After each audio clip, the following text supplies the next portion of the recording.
You noticed we were all in the dark. Well, it's still dark here because we are pre-taping this show during the ongoing power outage in this part of Los Angeles. Thank goodness, though, for our hardworking generators giving us just enough juice to do this show. So, thank you. And our audience with their glow sticks. We love it. It's like a raven here. They're bringing the energy. I did forget to pay our electric bill, but I did remember to get gas for our generators. You're welcome. It is Friday, guys, and we do have a big weekend coming up because Sunday is St. Patrick's Day. It is the day we get to celebrate Mr. Jerry O'Connell. Yeah. Jerry O'Connell, is your day. This is my day. This is your day, and to celebrate the occasion, I brought you all a little Irish soda bread with some clotted cream. You make this? Clotted cream, no, but I bought some and I have it at home, and I'm going to eat it at home, too. What kind of soda did you put in here? It's soda bread. I don't know. They put soda. I think it's raisins. Soda. I think it's baking soda in it. It's currants, raisins. It's all kinds of. Is Irish butter though? And no, it's clotted cream. Even better. This tastes like rye bread. No, because there's anise. A little rye seeds in it. No. It's good. I mean, it's very good. I kind of wish we were getting to the part where we all get drunk. Well.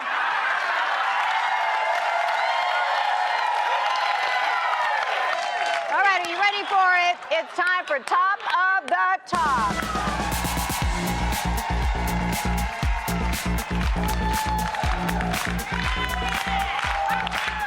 Akbar, still, you did not like that. You did not like that soda bread, did you? You didn't like it, I usually eat everything that we have on the show. What? That is so good. I know. No, it's not. It's delicious. I must be black Irish because I liked it. It was delicious. In a recent interview for GQ, country star Jelly Roll discussed the tattoos that he now says he regrets. Take a look. I regret 98% of these tattoos, 97%, almost all of them. Like core philosophies I rooted my life in when I was 17, and now at 40, I'm like, what the was I thinking? I hate them all. I don't know where to start. Maybe the baby smoking the blunt was a little excessive. You know what I'm saying? Maybe that was a little bit much. A lot of these are cover-ups. The ones that were really bad have already been covered up. So this is the Nashville skyline. I got this to cover up. I had surviving the struggle, but we had forgot to put the T in it. So it said surviving the struggle.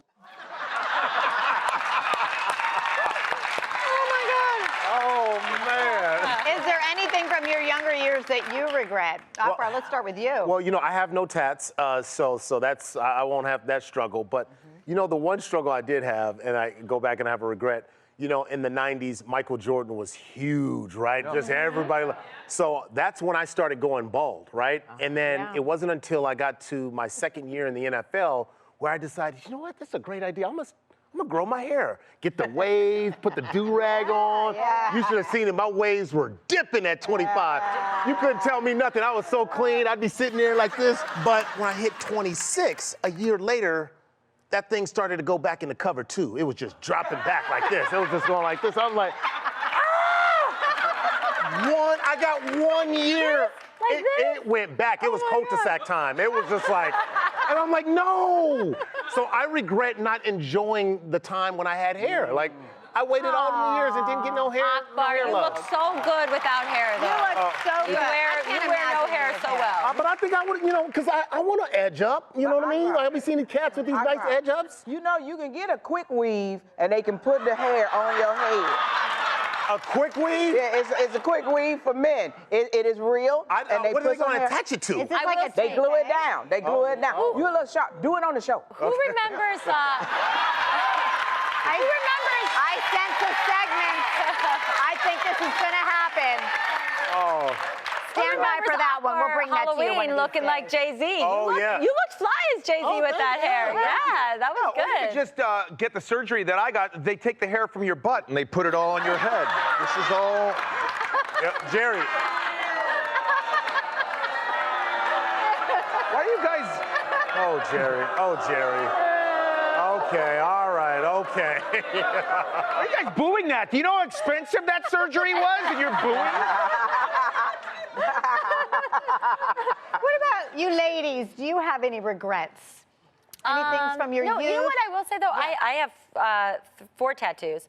I don't regret any of them. But I have a friend who is a tattoo artist, and he said, I was asking him this question recently, actually, and he said, he was like, no, he's like, I kind of really enjoy, he's like, yeah, I have tattoos all over my body, but like, they all remember me, like they remind me of all the different parts of my life and who I was at that moment. And he was like, I would never take any of them away because like I remember why I got that, and it's a part of me and it's a part of who I am, and I've had 20 lives, and it's like, these are all the different lives that I am. And I like that. It's always good when the skin is still tight, but when the skin is not tight and things start to sag, It starts to say a lot. that tattoo starts to become something else. Yeah, you're like, Natalie, sorry to put you on the spot, but do you have any regrets? I don't have any tattoos. No, any what? Any regrets? I didn't ask if you had tattoos. Any regrets? I'm not going to get that regrets? personal. I perhaps have regrets of some of the guys I've dated, and thank goodness I didn't get their names tattooed on me. How funny would it have been if Natalie thought I was asking her, do you have any tattoos? And Natalie was like, well, I have one. hey, Jerry, you really do have hair on your back. I have hair. This is where they put the hair on my head, man. They took it from there. Fucking lying, people. He wasn't. Do it. Didn't we? Actually, you know what, Akbar? You should take some of my back hair and see if you can get it up there. All right, well, a video is going viral after a man got a business class upgrade. Fun, great, right? Good for him. But, it's a big but, he left his girlfriend in economy. Okay, this wasn't just any flight, by the way. It was an international flight between New York and London. That's a 7-hour, roughly nonstop flight. He even used the lounge without her. Would you have taken the upgrade, or would you have given it to your partner, Amanda? Yep, I know the rule on this one. When you first start dating, Yes. you can't take the upgrade. After a couple years of marriage, bye. See ya in London. See ya in London. That's true. That's true. Oh, my goodness. Oh, my goodness. That is so true. Yeah, all bets are off. That's it. There's that next it. topic, Natalie. Yeah, that's it. She's right. She's right. When she's right, she's right. Look, and I support this because this happened to me, but mine was for a different reason. I believe in chivalry and all that stuff. I opened the doors for my wife and things like that. But I had medical reasons. I'm 6'6", she's 5'2". So when I got the upgrade, I say, well, babe, I belong in this. I literally, I mean, no. My wife is 5'2". She's 5'2". But like, you could have sat at the bulkhead in No. with her. My knees are too long. I'm long-legged. My wife in coach for my wife is like first class. What are you talking about? I'm 5'2" and I sit up front comfortably. You could have sat in the bulkhead of economy. Whoa. Hold on. But like, what if it was reversed? What if my wife got it and then she got the upgrade and I didn't? What should she have done? She should walk her ass right up front to get away from your ass. You know what she should do? I got it. She said, see you, Playboy. And you know what? That's what she should have did. And not only that, she'll send you her warm cookies back to the All right, coach. yeah, you eat this. Send Akbar my warm chocolate chip cookies. What happened to equality? I thought we were supposed to I'm be with you, Akbar. I have this same problem. All right, this is a really good one. You got your tissues handy. You're going to need it. A woman went viral after videoing herself and her husband dropping their 3-year-old son off at preschool for the first time. Look how adorable. Okay, so mommy was emotional, of course, but daddy also got really into his feelings. Take a look. Oh my God. But he looked back at me, he started, bro, man. I thought I was gonna be cool, bro. It was the look on his face, bro. I couldn't do it.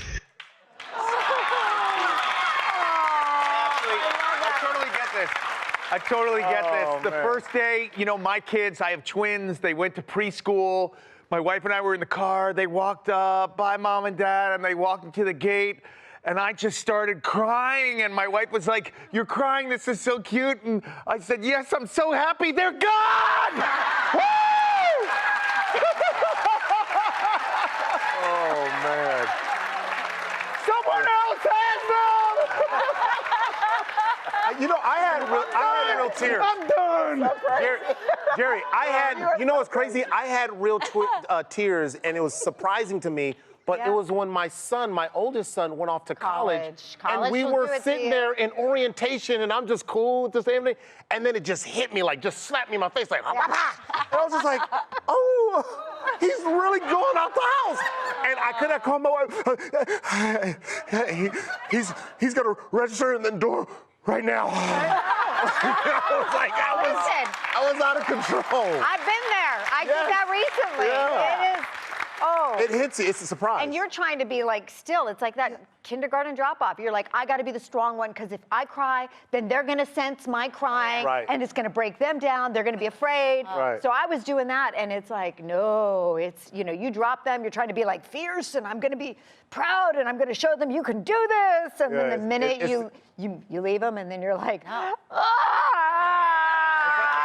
The emotional sneak attack. That's what it is. It's the ugliest ugly cry in the world. It's really ugly. Anyway, stick around, because when we come right back, we're going to show you this week's most viral TikTok.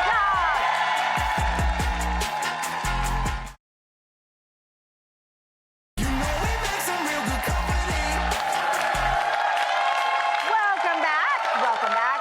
All right, we have rounded up the most viral TikToks of the week. It is time for TikTok.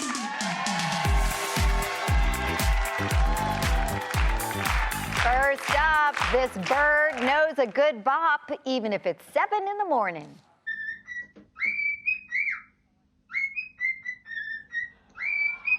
Kiki, it's 7 o'clock in the morning.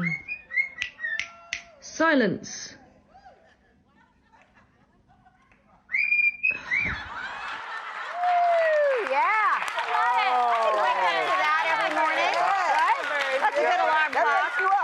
Yeah, but about 10 days of that, though, I might have to put that bird outside. Fly away. No, that makes me happy. Let's go back to Polly wants a cracker. I just love that bird liked Earth, Wind, and Fire. I think it does. There you go. Who doesn't? All right, moving on. This little mini golfer needs no instruction. How much more control do you have like that? Perfect. See how you have your hand down here? Oh.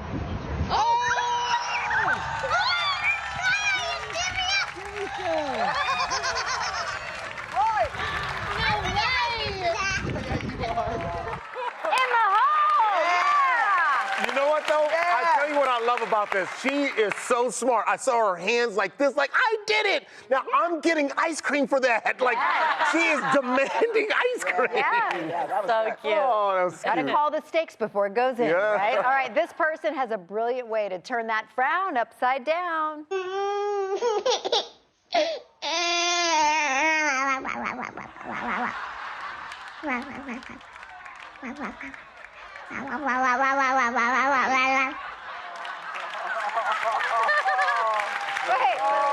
does that work on adults? Do that.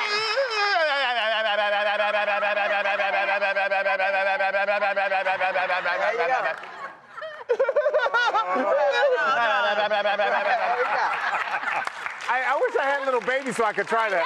I want to see if that actually works. I think Try with Elvis. All right, finally, this woman knows she loves tequila. Nice banana. It just tastes like.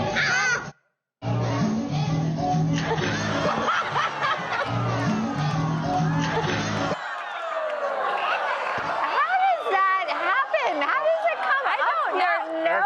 I don't even know what she did there. That was a different type of shot right there. She drank it, and she And put it the came lemon up her in, nose. and somehow it shot out the nose. That's a party trick I need explained. By the way, shout out to our crew here at the Talk and everybody in the control room. That is the first time we've used slow motion on this show. There you go. Yes. Coming up next, the hilarious Chelsea Peretti is here. We'll be right back. Founded on the Talk deals are still available. We've got 5 fantastic products at great prices to help you get ready for spring. Don't miss out. Go to morningsave.com to shop now. We all fell in love with our first guest as Gina on the hit sitcom Brooklyn Nine-Nine. Now she's making her directorial debut in the hilarious new movie, First Time Female Director, which she also wrote and stars in. It's available now on the Roku channel. Take a look. Hey, you're supposed to take it off at me. You gotta scoot back. Houston, we have a problem. Very out of sync. You guys are improving like LA traffic is improving. It ain't. It's very wooded. Where's the camaraderie? Have you ever met before? Do you know each other? Just stop, okay? We are not robots. We're a bunch of people just kind of hanging out and living our lives. You know, doing what humans do, having a millions of feelings like little tea candles, but you're snuffing out every single one. You want us to create? You want us to protect our fire? We cannot because of you.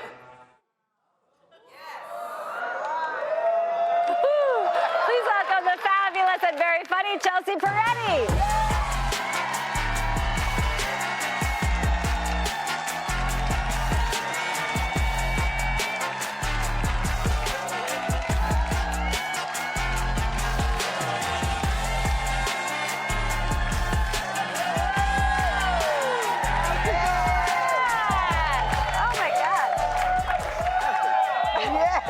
Welcome. This is your first time here on The Talk. I know.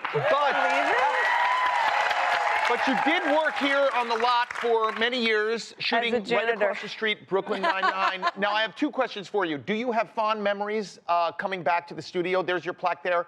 Do you have fond memories? And two, did you have power?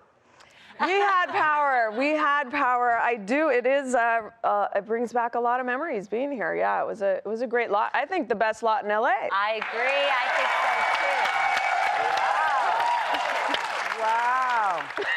too. Wow. So I'm trying to figure out how to ask this question correctly, because part of it is, do you see your Brooklyn Nine-Nine cast often? But also, we lost last year, because everybody on this lot used to see him walking around, singing, greeted. Yes, always singing.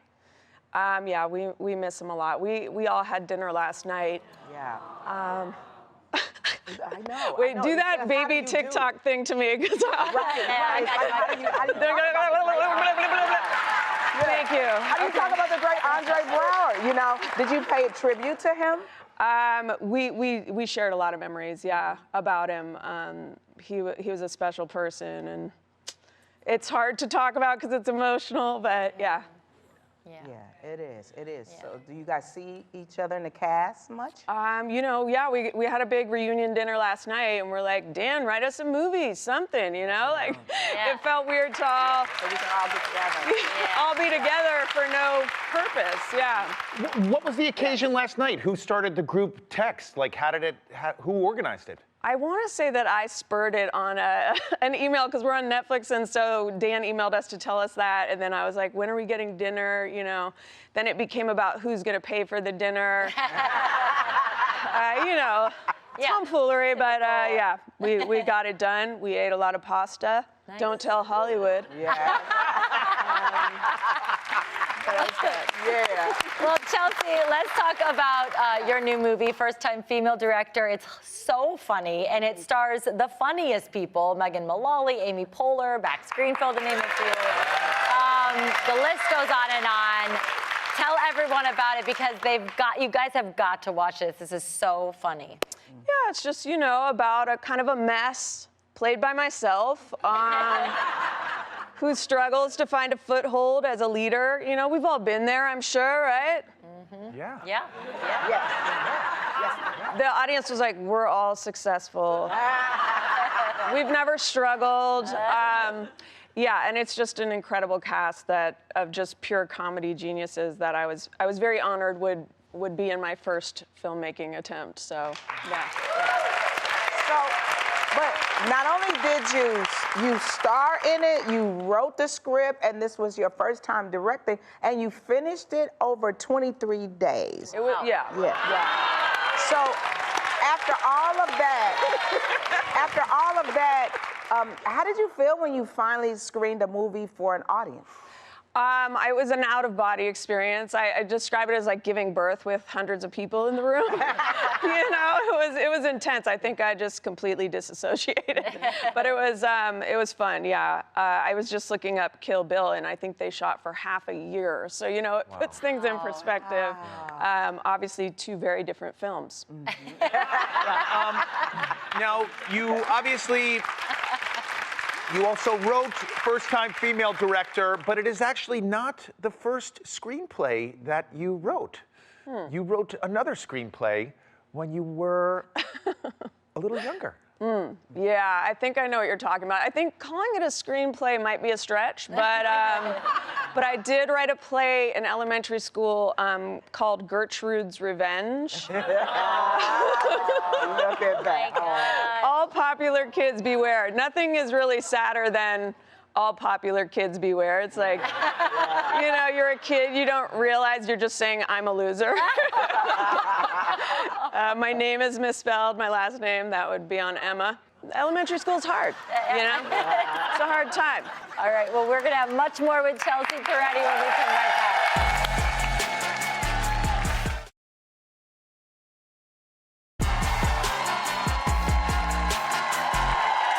We're back with the director, writer, and star of first-time female director, Chelsea Peretti. So, you adopted a new dog recently, and while you were away, he got into some snacks. Okay, take a look at this. Oh. Oh. Oh.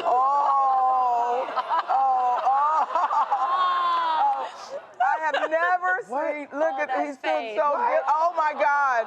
Uh-oh, you're in trouble. Look how guilty he looks. Oh my God. Guilty. What happened? It's really unbelievable. He got into a backpack that had a side pocket and then was able to open the beef jerky. I'm just like, it's like living with a bear. Like, I feel like I have to tie things up, you know, in a tarp or something. He would get into it anyway. Yeah, it's not livable. I don't know what to do. He would probably walk on the ceiling upside down. By the way, I also know everything is like innocent, but that dog looks so guilty. Yeah, his eyes. I know.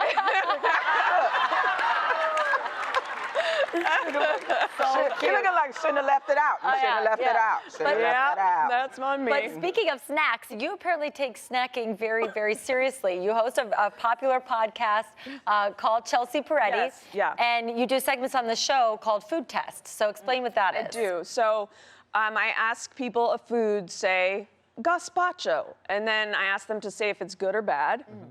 Bad. Wrong. Then I just say if they're right or wrong, and that's how it goes. So gazpacho is actually good. Yeah, you're right. You're right. Cold soup. She got Why the is A. it cold? It's soup. It should be hot. No. I know. No. It is. Okay, never I'm mind. sorry to tell you, I don't want to disagree with you. Gazpacho really is just expensive salsa. That's all it is. You're eating. Thank you, Carrie. It's not. We know.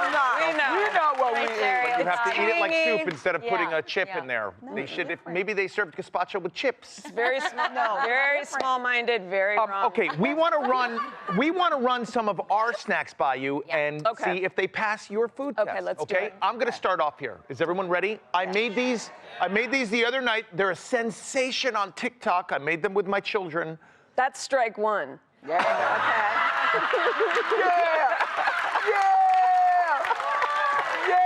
Get it out, Chelsea. Okay, say it. You got gazpacho. I'm going to get these, okay?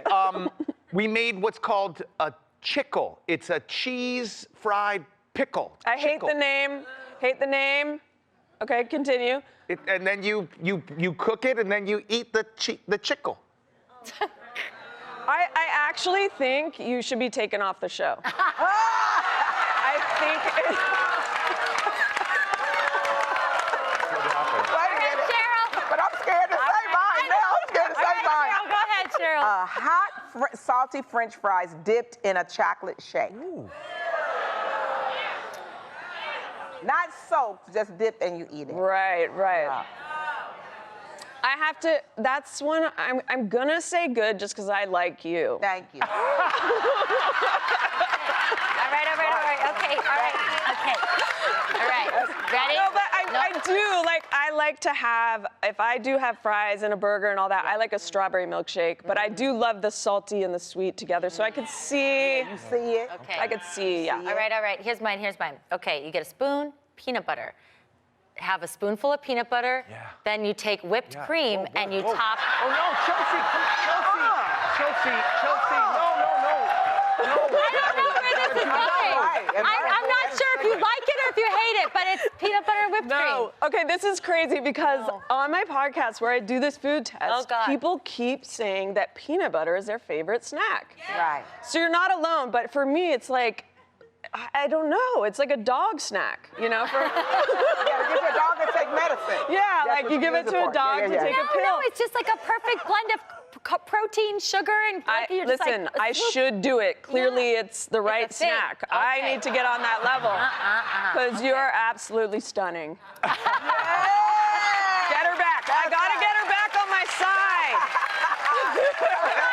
Chelsea Peretti, we love having you here. First-time female director is available now on the Roku channel. After the break, author, entrepreneur, and host Lewis Howes joins us to talk about his latest book, and we'll be right back.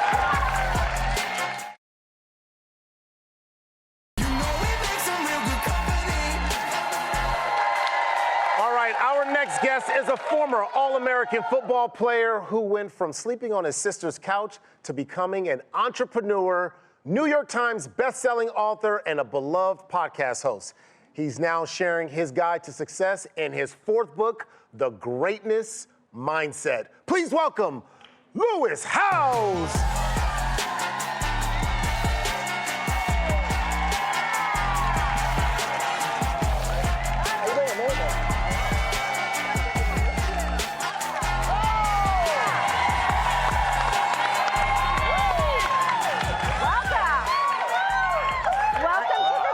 This audience is incredible. Wow. Takes you back to your football days, right? Let's go, man. Yeah. You think you can still take a tackle? If I wanted to tackle you, can I just tackle you right now? I think I could tackle you. Oh, I wouldn't take him on, Osbourne. I mean, you're a huge social media star. This is your fourth book out. Tell us, what was the inspiration behind the Greatness Mindset? You know, I launched my podcast, The School of Greatness, 11 years ago, and I was able to interview some of the world's most inspiring leaders, therapists, scientists, doctors, business billionaires, just incredible athletes, and I just learned so much knowledge that I wanted to share with people and consume it down into a bite-sized book. So that was the inspiration of the process. Yeah, and what I love about this is like it is digestible. You talk about that bicep size. These are all digestible things that can enhance your life. And this whole book has like this sports theme. How did football help you find, what you call the meaningful mission? Yeah, you played football for a long time as well. Yeah. One of the first, you were just telling me backstage about your first practice, how it was painful, right? Getting hit was painful. Yeah. And for me, I remember going to my first practice, and in our locker, we had a schedule. And on the schedule, it told us every 10 to 15 minutes what we were doing in practice. I don't know if you had the same thing, but it was absolutely. Special teams, offense, defense, coaches meeting, water break, everything was planned out to the second, to the minute. We had a game plan. And we would have up on the chalkboard back in the day, what is our goal for the season? So we had a clear, meaningful mission as a team, and then as an individual wide receiver, I had a meaningful mission for my position. So I found this out in sports, and I'm sure you did as well. And after sports, I just said, what am I gonna do with my life? I have no clue. I'm injured, I'm on my sister's couch, I have no clue, but I do know about sports. Let me take what I learned there and apply it towards life, towards my relationships, to my health. This audience is amazing. So what is the first practical step when it comes to reaching that game plan or that goal? Well, the first thing is getting clear on your meaningful mission. And a lot of people in life are just unclear on what direction they want to take. We, a lot of times, react or respond to situations in life. I was just on the treadmill the other day, actually, at the gym. Someone stopped me and said they've been in a career for 7 years that they do not love and don't enjoy anymore. And I asked them why, and they said, well, my parents just kind of influenced me to do it, but I never really enjoyed it. It wasn't intentional. So we've got to first get clear on what is our meaningful mission. And I call this our one sentence kind of mission statement. What are we up to for this season of life? Yeah. And you said fear is something that generally, I think, keeps people and stops people in their tracks, keeps them from their goals, right? Self-doubt is the biggest killer of our dreams and our fulfillment. Right. Audience is amazing. Self-doubt is the biggest killer of our dreams, and a lot of us are crippled by this fear. And there's 3 fears that make us doubt ourselves. The fear of failure, which as athletes, we were encouraged to fail because it was a good thing to learn how to succeed. But a lot of people are afraid of failure. They're also afraid of success, the weight of success and the pressure. Now you have everyone looking at you, the cameras are on you, the spotlight. Clap it up, I like this. And the third fear is the fear of judgment, other people's opinions. What are they gonna think about me? What if they look at me and I'm not looking great on camera? What if I mess up and I post something weird online that people laugh at me about? These 3 fears hold us back from pursuing our greatness, from pursuing our dreams and our fulfillment. I know for you had a almost crippling fear of public speaking, but yet here you are on a live TV show. You do a podcast. How did you manage that? I was terrified to speak in front of a few peers. I don't know if you guys had this in school growing up when we were in English class, the teacher would ask us to open up our chapter 1 and one student at a time, stand up and read aloud. Anyone experience that? Oh, yeah. I did. I would like sweat and I would just tremble and I would stutter so much and it just crippled me because I didn't know how to read and write. I really struggled with school. And so that fear stuck with me. And as I got out of football and trying to figure out what I'm going to do with my life, I said, I need to attack these fears that hold me back. If I want to be something greater, if I want to be more valuable in the world, I need to overcome these fears that keep me playing small and doubting myself. And so I call it your fear list. We all need to create our fear list and write down what are these things that hold us back, that make us feel smaller than we should be. Write down a list of your fears and go all in on them until the fears disappear. Wow. Yeah, I like that. You know, and finding success isn't just about making it professionally. I mean, you say that you must focus on 3 different areas in your life. What are they? Yeah, it's your health, your relationships, and kind of your career or finances. And I know you guys took a quiz. I believe you guys both have a quiz here. And Natalie, you were essentially like perfect on everything. No, I mean, I have areas that I work on. Her business and career, her relationships, your wellness. I mean, you've put together, like, you're put together. Everything, you're very intentional. You work hard in every area. You've got your relationships, you know, your wealth. And your health. This is Natalie that you're describing. Yes. Yes. Okay. Am I missing something? No. I'm just saying this is dead on. Yeah. Exactly. So she scored. She took an assessment. She took this quiz and she assessed it. And you were high on the charts, which is a great indicator of just where you're at in life. There's no right or wrong, good or bad. It's just where am I? Sleep. I need to work on sleep. I saw the sleep was like, oh, I'm a 7. Out of everything else, I'm a 10. I'm perfect. and then Akbar was a little more, a little rough around the edges over here. Okay. Oh boy. And you know. Okay. I could see, you know, there's some things you just haven't thought of. And it doesn't mean it's bad or wrong. It's just, okay, am I intentional about what I want to create around stuff in my business or my career? My relationships, am I thinking about engaging with friends or am I more reactive when they reach out to me? It's not a right or wrong, good or bad. It's just, what am I doing and how can I improve? And sleep, it sounds like you sleep like 2 hours a night. 4. He does. 4. Yeah, 4 or 5. So it's just, it's not horrible, but it's not the best. So can we be more intentional in our lives? And just an assessment like this, like I have in the book, helps us just create more awareness about where we are and where we want to be. This is fantastic. Thank you. So helpful. Lewis House, thank you. The Greatness Mindset. Unlock the power of your mind and live your best life today. It's available now in paperback. Everyone in the audience, though, you are going home with a copy. Lewis House, everybody.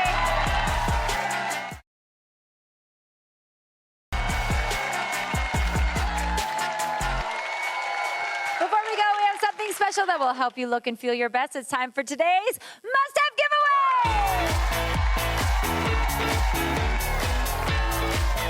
Obagi Medical has been transforming skin for decades by creating targeted transformational skincare solutions for all skin types and tones that deliver visible results. And guess what? Everyone in today's studio audience, you're going home with an Obagi product package.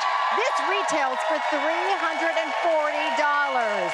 And for your chance to win this giveaway at home, go to the Talk's Facebook page. We've got great guests coming up on the Talk next week. John Cryer will be here. Zach Braff, our good friend. Hamish Linklater, Lala Kent, and so many more. And to get your weekend started, stick around for some highlights from this week on the Talk right after the break.